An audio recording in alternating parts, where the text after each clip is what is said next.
اگر پکتے ہوئے چنوں میں دودھ شامل کر دیا جائے تو وہ جلدی گل جائیں گے۔ سالن زیادہ پتلا ہو جائے تو اس میں 5 سے 6 عدد کاجو یا بادام کا پیسٹ شامل کر دیں۔ شوربہ گاڑھا ہو جائے گا۔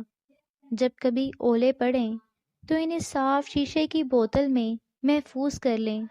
اگر جسم کا کوئی حصہ جل جائے تو یہ پانی روئی کی مدد سے متاثرہ جگہ پر لگائیں، جلن ختم ہو جائے گی۔ کوئی بھی چیز تلتے ہوئے کڑاہی میں 2 یا 3 بوند لیموں کا رس ڈال دیں تو تیل تلی ہوئی چیز میں کم جذب ہوگا۔ چمڑے کے سینڈل میلے ہو جائیں تو تارپن کے تیل سے بالکل صاف ہو جائیں گے۔ ڈبل روٹی کا ایک سلائس لے کر آئل پینٹنگ کے اندر پھیریں، پینٹنگ چمک اٹھے گی۔ ٹوتھ پیسٹ چھالوں کے اوپر لگانے سے چھالے ٹھیک ہو جاتے ہیں۔ کھانسی روکنے کے لیے صبح، دوپہر، شام ملٹھی منہ میں رکھ کر چوسیں۔ آنکھوں کی جلن کو دور کرنے کے لیے ٹھنڈے پانی کے چھینٹے ماریں اور برف سے ٹکور کریں۔ زخم کی سوجن دور کرنے کے لیے پیاز جلا اس میں ہلدی ملا کر لیپ بنائیں، اسے پھر زخم پر لگائیں۔ دائمی قبض دور کرنے کے لیے صبح شام زیتون کا تیل معتدل مقدار میں استعمال کریں۔ پیٹ کے جملہ امراض روکنے کے لیے اسبگول کا چھلکا بلا ناغہ استعمال کریں۔ ہچکی روکنے کے لیے دیسی گھی میں سوجی کا حلوہ بنا کر کھائیں، یا منہ میں برف کی ڈالی رکھیں یا آہستہ آہستہ گنڈیریاں چوسیں۔ بچوں کو بخار زیادہ ہو جائے تو فوراً نہلا دیں یا ٹھنڈے پانی کی پٹیاں کریں۔ دست اور قے روکنے کے لیے سونف اور پودینے کا قہوہ بنا کر پیجیے۔ پاؤں نرم و ملائم کرنے کے لیے سونے سے 10 منٹ پہلے پاؤں تازہ پانی میں بھگوئیں۔ اس پانی میں چند قطرے روغن زیتون اور تھوڑا سا نمک ملا لیں۔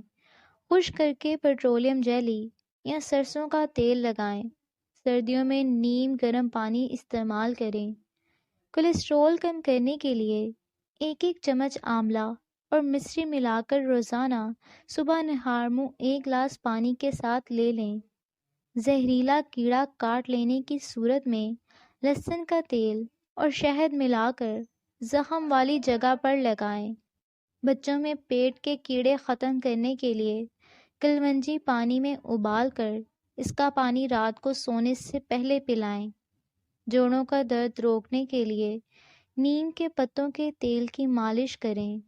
کھانسی دور کرنے کے لیے 1 چمچ شہد اور ادرک کا رس ملا کر روزانہ صبح، دوپہر، شام 3 سے 5 روز تک لیں۔ لہسن جلا سرکے اور شہد میں ملا کر لگانے سے پھوڑے، پھنسیاں اور نشان دور ہو جاتے ہیں۔ ذیابیطس قابو کرنے کے لیے بغیر چھنے آٹے میں تازہ یا پسی میتھی ملا کر روٹی بنائیں اور روزانہ ناشتے میں کھائیں۔ 2 سے 3 ہفتوں میں شوگر کنٹرول ہو جائے گی۔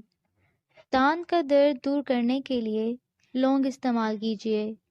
بلڈ پریشر قابو میں لانے کے لیے آڑو، پھلیاں، لوبیا، مٹر، ناشپاتی اور کیلا زیادہ استعمال کریں۔ کولیسٹرول کی سطح کم کرنے کے لیے جئی کا آٹا اور گاجر زیادہ کھائیں۔ سونف کا زیادہ استعمال آنکھوں کی بینائی تیز کرتا ہے۔